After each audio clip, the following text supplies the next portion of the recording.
Hello friends, welcome to Inside Maths. दोस्तों, आज के इस वीडियो में हम लोग बात करने वाले हैं बीएड सेमेस्टर 2 का जो हमारा सब्जेक्ट है पेडागोजी ऑफ साइंस, उसकी यूनिट 4 का एक बहुत ही इंपॉर्टेंट क्वेश्चन जो कि है को करिकुलर एक्टिविटीज इन साइंस। तो चलिए इस वीडियो को शुरू करते हैं।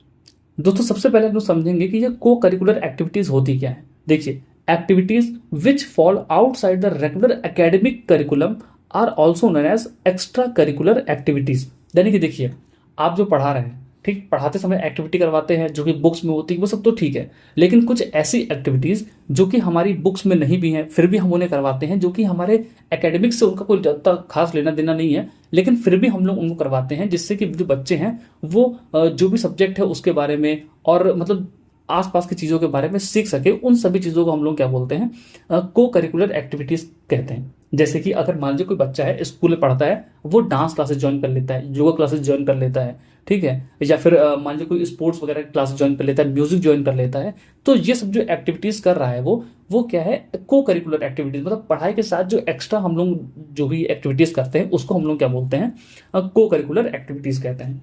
No provision for them in syllabus but provision has been made for them in curriculum. इसके बारे में हमारे सिलेबस में, तो जो हमारा सिलेबस होता है, हमारे साइंस का है, मैथ्स का है, जो भी है, उसमें तो इनके बारे में कोई जगह नहीं दी होती है, लेकिन जो हमारा करिकुलम होता है वो चाहता है कि जो भी बच्चा है वो इन को करिकुलर एक्टिविटीज़ में भी पार्टिसिपेट करें। जैसे कि आपने देखा होगा, आपके स्कूल में योगा की क्लासेस होती होंगी, हो सकता है म्यूजिक का होता हो, स्पोर्ट्स का होता है, ठीक है, पीटी का भी होता है। तो इन सब का हमारे साइंस से, मैथ्स से, इंग्लिश से जो हमारा एकेडमिक्स होता है उससे कोई लेना देना नहीं होता है, लेकिन फिर भी इनको करवाया जाता है जिससे कि बच्चों का मेंटल जो हमारा स्ट्रेंथ है वो अच्छा हो, फिजिकल डेवलपमेंट हो पाए, कॉग्निटिव डेवलपमेंट हो पाए। तो इन सब चीज़ों के लिए क्या करते हैं, हम इन को करिकुलर एक्टिविटीज़ को हमारे करिकुलम में इंक्लूड करते हैं जिससे कि बच्चों का जो हमारा ऑल राउंड डेवलपमेंट है वो हो पाए। अब देखिए, टाइप्स ऑफ को करिकुलर एक्टिविटीज़, यानी कितने मतलब क्या क्या टाइप्स हैं जो हमारी जितने तरह की हमारी को करिकुलर एक्टिविटीज़ होती हैं। इनमें सबसे पहला है physical development activities. Physical development का मतलब, जैसे आपने कोई स्पोर्ट ज्वाइन कर लिया, उससे क्या होगा कि जो आपका शरीर है वो डेवलप होगा। तो ये भी क्या है, एक तरह की हमारी को करिकुलर एक्टिविटीज़ में भी आती है। उसके बाद है एकेडमिक्स में आता है, एक कल्चरल डेवलपमेंट है, यानी कि ऐसे आर्ट्स है, म्यूजिक है, डांस है, ये सब चीज़ें इसमें आती हैं, हमारे कल्चर से रिलेटेड है तो उसमें आ जाती है। उसके बाद है सोशल है, लिटरेरी है और लेजर टाइम। लेजर टाइम का मतलब क्या होता है कि जो खाली समय होता है, ठीक है, जिस समय बच्चा पढ़ नहीं रहा है, खेल मतलब कि कोई काम नहीं कर रहा है, उस टाइम को भी हम लोग कैसे यूटिलाइज कर सकें, उसको हम लोग कहते हैं लेजर टाइम। ठीक है, नहीं, जो आपको खाली समय है जिसमें आप कुछ नहीं कर रहे हैं, उस टाइम को भी हम लोग अगर किसी अच्छे काम में लगा दें तो उसे हम लोग कहते हैं, जो हमारा खाली समय है उसको लेजर टाइम कहते हैं। और उस समय को यूटिलाइज करने के लिए जो एक्टिविटीज़ हम लोग करते हैं उसे कहते हैं लेजर टाइम एक्टिविटीज़। ठीक है, अब ये तो टाइप्स हो गए हमारे। उसके बाद बात करते हैं इनका इंपॉर्टेंस क्या है। इंपॉर्टेंस क्या है ये, देखिए, डेवलप ओवरऑल पर्सनैलिटी। अब इससे क्या होता है, जो भी हमारी पर्सनैलिटी होती है उसका ओवरऑल डेवलपमेंट होता है। उसके बाद स्ट्रेंथ सेल्फ कॉन्फिडेंस। इससे हमारा क्या होता है, सेल्फ कॉन्फिडेंस भी इंप्रूव होगा। जैसे मान लीजिए आप पढ़ा रहे हैं या फिर आप पढ़ रहे हैं, पढ़ते पढ़ते अगर आपको डांस भी आता है तो आपके पास एक एक्स्ट्रा एक्टिविटी है जिससे आप फ्लॉन्ट कर सकते हैं, या फिर जिसको आप कहीं पब्लिक में शो कर सकते हैं, या फिर उससे थ्रू आप अगर बाद में चाहे तो आप उसका करियर बना सकते हैं। ठीक है, तो उससे कॉन्फिडेंस भी बिल्ड होता है। Develops specialised skill. अब मैंने बोला ना कि डांस आता है, कोई म्यूजिक आता है, या फिर कोई कुछ और भी काम है वो आता है, आपके पास एक एक्स्ट्रा स्किल रहती है जो कि आपको काफ़ी ज़्यादा हेल्प करेगी। उसके बाद है improve academic performance, improve greater opportunities, exposure to new activities. अब इन सबसे क्या होता है, हम लोग नई नई एक्टिविटीज़ में जाएंगे तो वहाँ पर हमको नई नई अपॉर्चुनिटीज़ मिलती है। कोई स्पोर्ट्स में अच्छा है, जरूरी नहीं कि सारे बच्चे पढ़ाई करके सीख जाएंगे ना, तो कोई स्पोर्ट्स में अच्छा है, कोई डांस में अच्छा है, कोई म्यूजिक में अच्छा है, तो उसको अलग अलग जगहों पर अलग अलग अपॉर्चुनिटीज़ मिलती है अपना करियर बनाने का, अपना जो नया एम है उसको सेट करने का। ठीक है, अब सारे बच्चे पढ़ लिख के आईएएस पीसीएस नहीं बनेंगे, सबके अलग अलग इंटरेस्ट होते हैं, तो इन सबको भी मतलब जो उनका इंटरेस्ट होता है उसको डेवलप करने में, उसको निखारने में भी इसका बहुत ज़्यादा रोल होता है। उसके बाद बात करते हैं को करिकुलर एक्टिविटीज़ इन साइंस, यानी कि साइंस में हम लोग कौन कौन सी को करिकुलर एक्टिविटीज़ करवाते हैं जिससे कि बच्चे जो हैं वो चीज़ों को अच्छी तरीके से समझ सकें और जो उनके कॉन्सेप्ट्स हैं वो अच्छे हो सकें। इसमें सबसे पहला है हमारा साइंस क्लब। साइंस क्लब क्या है कि एक ऐसा क्लब होता है जहाँ पर कई सारे बच्चे या फिर कुछ टीचर्स होते हैं वो आपस में क्या करते हैं, मिल जाते हैं, और वहाँ पर वो लोग कई सारी अलग अलग एक्टिविटीज़ करते हैं जिससे कि बच्चों का जो इंटरेस्ट होता है वो साइंस के थ्रू काफ़ी ज़्यादा इंप्रूव होता है। ठीक, सपोज करिए कि आपके जरूरी नहीं कि स्कूल में ही हो सकता है कि आपके गली मोहल्ले में भी आप लोगों ने 10-12 लोगों ने एक ग्रुप बना लिया जिसमें एक दो सीनियर्स को भी रखा है, जिससे कि आप लोग क्या कर सकें, अलग अलग एक्टिविटीज़ को परफॉर्म कर सकें। और जो एक्टिविटीज़ के थ्रू अगर आप सीखेंगे, लर्निंग बाय डूइंग के थ्रू आप सीखेंगे, तो जो भी साइंस के कॉन्सेप्ट्स हैं वो आपको ईजिली समझ में आएंगे और उनका जो एक्चुअल मीनिंग है वो आप समझ पाएंगे। ठीक है, तो साइंस में जो हमारा ये है साइंस क्लब, वो क्या है, एक ग्रुप होता है जिसमें हम लोग साइंटिफिक बातें करते हैं, समझते हैं, चीज़ों को एक्सपेरिमेंटली करके देखते हैं। उसके बाद है साइंस म्यूजियम्स। जैसे आपने सुना होगा साइंस सिटी के बारे में। ये साइंस म्यूजियम जो होते हैं वहां पर कई सारी ऐसी चीजें रखी होती हैं जो कि साइंस से रिलेटेड हैं। ठीक है, नए नए इन्वेंशंस रखे रहते हैं, कुछ ऐसी चीजें रहती हैं जिनको देख के बच्चा सोचता है कि ये कैसे हो रहा है, इसको कैसे कर सकते हैं। तो इस तरह के, जैसे आपने साइंस सिटी, अगर आप लोग, कई लोग गए भी होंगे शायद, तो वहां पर अलग अलग चीजें दिखी रहती हैं जो कि मोटिवेट करती हैं बच्चों को, इनकरेज करती है कि वो भी कुछ सीखें, इसके पीछे का जो रीजन है उसको पता करें, क्या इसमें लॉजिक लगा है उसको पता करें। तो ये चीजें बच्चों को मोटिवेट करती हैं साइंस की तरफ। उसके बाद है साइंस फेयर। आपने देखा होगा कि आपके स्कूल में भी कई बार ऐसा हुआ होगा जहां पर अलग अलग स्कूल से कंपटीशन हुआ होगा, या फिर हो सकता है कि अपने स्कूल के ही जो अलग अलग ग्रुप्स होंगे, फिर कॉलेज वो होंगे, जो हाउसेज होते हैं उनमें कंपटीशन हुआ होगा कि हमें एक साइंस का मॉडल बनाना है, या फिर कुछ ऐसी चीज़ें, मतलब जो रियल प्रोजेक्ट बनाना है।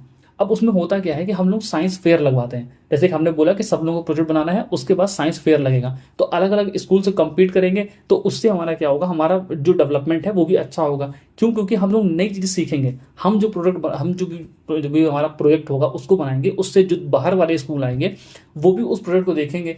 ठीक है, हम उनके प्रोजेक्ट्स को देखेंगे। तो ये होता है साइंस फेयर, मतलब एक ऐसा मेला टाइप का जहाँ पर बहुत सारे प्रोजेक्ट्स आते हैं, अलग अलग स्कूल से आते हैं, अलग अलग बैचेस से आते हैं। हो सकता है कि हमारे स्कूल में ही अगर लग रहा हो तो स्कूल के अलग अलग ग्रुप्स हमारे क्या कर रहे हो, उस प्रोजेक्ट को बना रहे हो। वहाँ पर साइंटिफिक चीज़ें हम लोग देखते हैं, समझते हैं, किसी का अलग है, किसी का अलग है, तो उससे बहुत सारी नॉलेज हम लोग क्या करते हैं, एक ही दिन में गेन करते हैं, उनको समझने की कोशिश करते हैं। ये है हमारा साइंस फेयर। उसके बाद है फील्ड ट्रिप्स, यानी कि हम बच्चों को कुछ सिखाने के लिए कहीं बाहर लेकर के चले जाएं।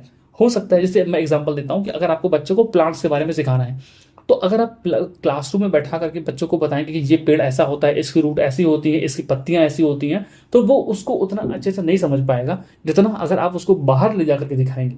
ठीक है, आप उसको ग्राउंड में लेके जाइए, ग्राउंड में ले जाकर के दिखाएंगे कुछ पेड़ में कि इसमें ये जो रूट है वो फाइब्रस रूट है, इसमें जो रूट है वो मतलब पैरेलल वेनेशन हो रखा है, इसकी लीव्स इस तरह की है, इसका कलर ब्राउन है, इसका कलर ब्लू है, फिर इसका कलर ग्रीन है। इस तरह की चीज़ें अगर आप उसको फील्ड में ले जाकर के दिखाएंगे तो वो ज़्यादा समझ पाएगा चीज़ों को अच्छी तरीके से। ठीक है, जो उससे कॉन्सेप्ट होंगे वो अच्छी तरीके से बिल्ड हो पाएंगे। उसके बाद है वॉल मैगजीन। वॉल मैगजीन क्या है, एक तरीके का समझिए सॉफ्ट बोर्ड वर्क है। जैसे कि आपने देखा होगा कि आपके स्कूल में सॉफ्ट बोर्ड होता है, वहाँ पर नोटिस वगैरह लग जाती हैं। तो ये जो वॉल मैगजीन्स है वहाँ पर भी हम लोग क्या करते हैं कि जो बच्चे होते हैं वो अपनी अपनी जो पोएम्स हैं, जो एक्टिविटीज़ हैं, जो उन्होंने आर्टिकल्स लिख रखे हैं, उनको ला के अपने जो हमारा सॉफ्ट बोर्ड है उस पर लगा देते हैं, जिससे कि जो बाकी बच्चे जो कि उनको पढ़ते हैं तो उनसे उनको नॉलेज मिल जाती है। तो ये कुछ अलग अलग ऐसी को करिकुलर एक्टिविटीज़ है जो कि हम लोग करवा सकते हैं अपने बच्चों से, जिससे कि उन लोगों का जो इंटरेस्ट है, जो नॉलेज है साइंस की तरफ, वो इम्प्रूव हो जाए।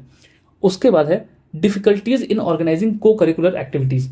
अब देखिए, जितना ये बोलने में आसान है उतना करवाने में थोड़ा बहुत मुश्किल भी है। ठीक है, इतना मुश्किल भी नहीं है, लेकिन होता है, सब कुछ चीज़ें मैनेज करनी मुश्किल होती है।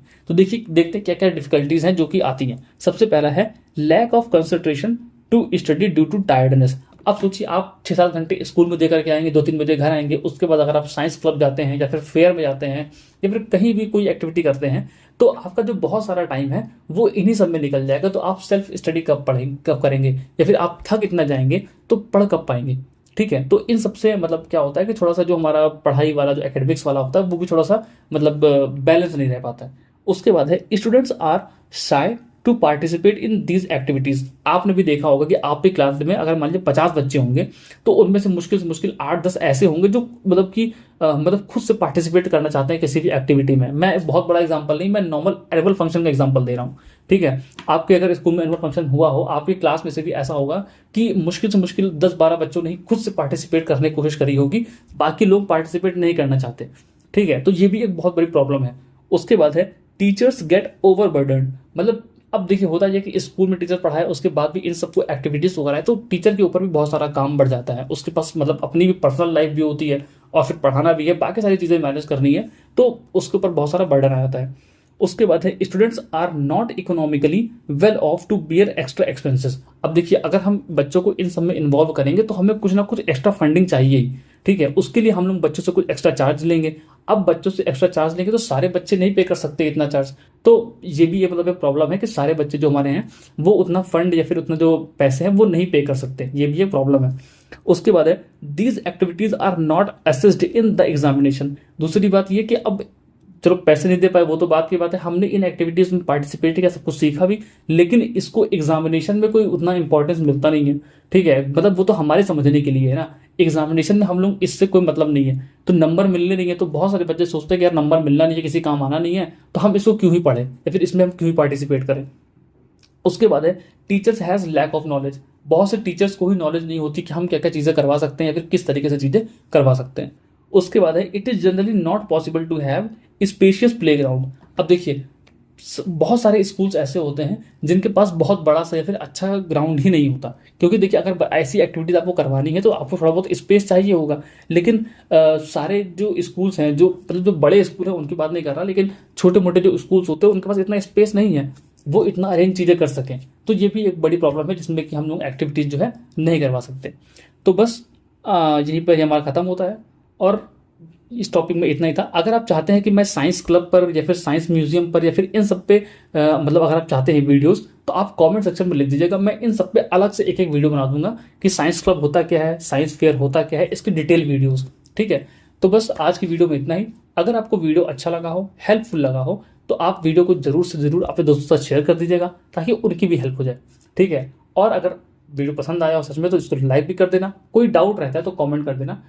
और हाँ, अच्छे से पढ़ाई करिए क्योंकि अब आपका पेपर बहुत करीब आ चुका है। तो मिलते हैं अगली वीडियो में, तब तक के लिए बाय बाय।